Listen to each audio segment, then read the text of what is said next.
What's going on, everybody? I was just watching some presidential ads from both uh, Biden and Trump, and I thought to myself, I get where Trump is coming from. You know, I understand his language, I understand his draw, I understand his backing and why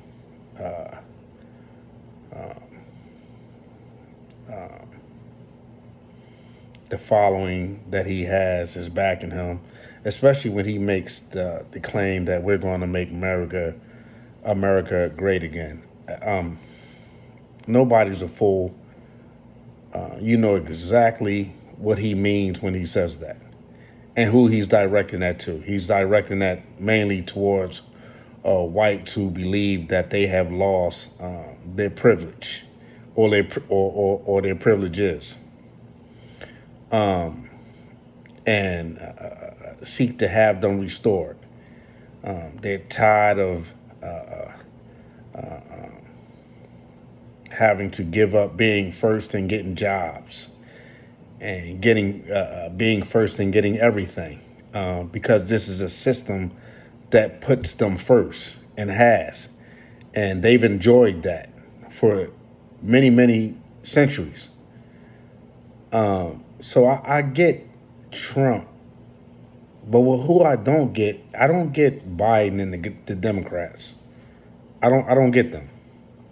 I really don't. I was looking at Biden, and it's clear that Biden is old. He comes off as old. He appears old. His speech, everything, his cognitive reactions, everything. And yet the Democrats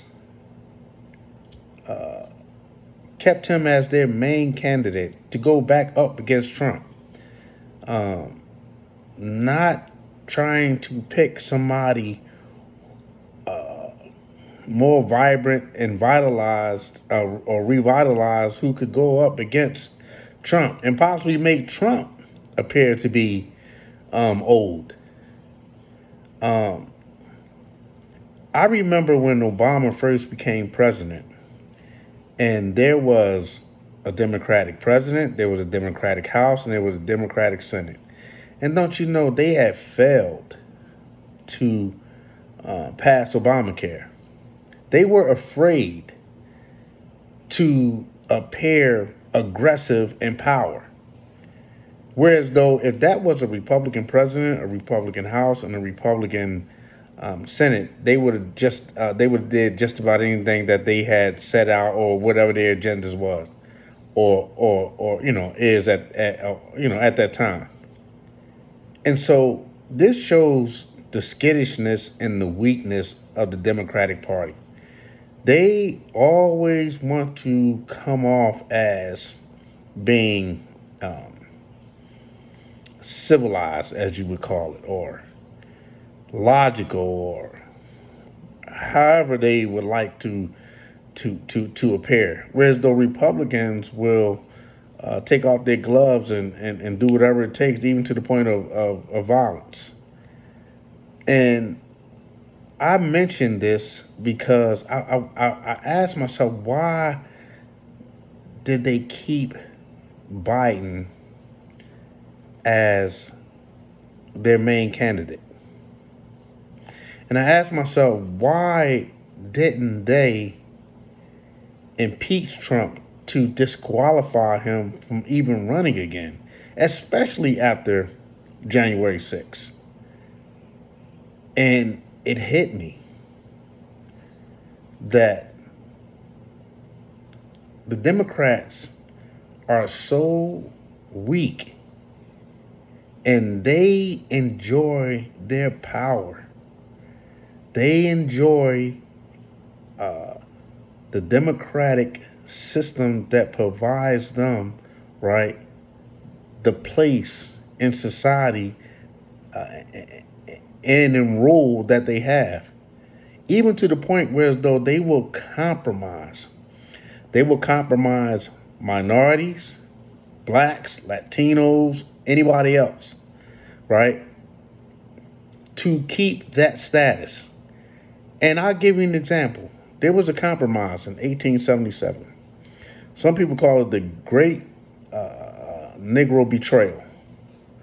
There were two candidates, Rutherford Hayes and Tilden. The races were so tight that it came down to, I believe, 3 states. One of them was Florida, I believe. And so they really could not tell or really could not pick a winner. The Democratic Party at that time was the party of the slaveholders, and the Republican Party at that time was the party of the so-called emancipation of the slaves, or the party of Lincoln.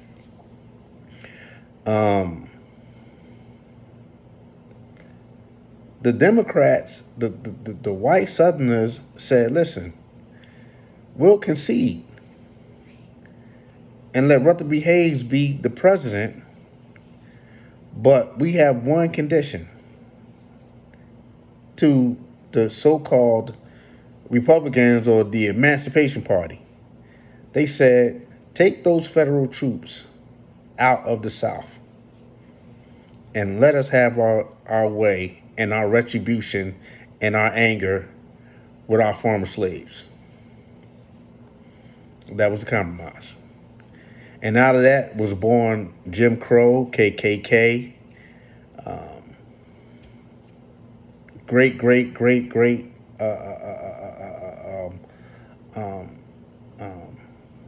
cases of lynching, men, women, and children, out of the anger that whites enacted on their former slaves for being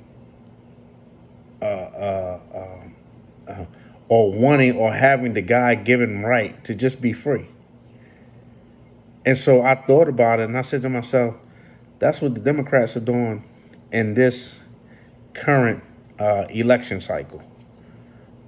They know Biden doesn't have a chance. I don't believe Biden has a chance of beating Trump at all.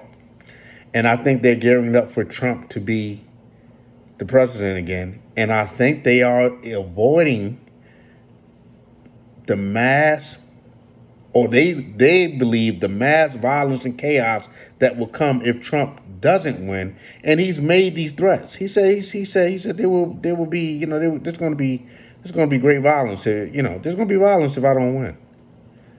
And they are so fearful, and they are so weak, and they are so skittish that I believe that they have compromised and that they know they have conceded already, right? And letting Trump win over their candidate and become president, and possibly turn back the clock on a lot of things that have taken place thus far.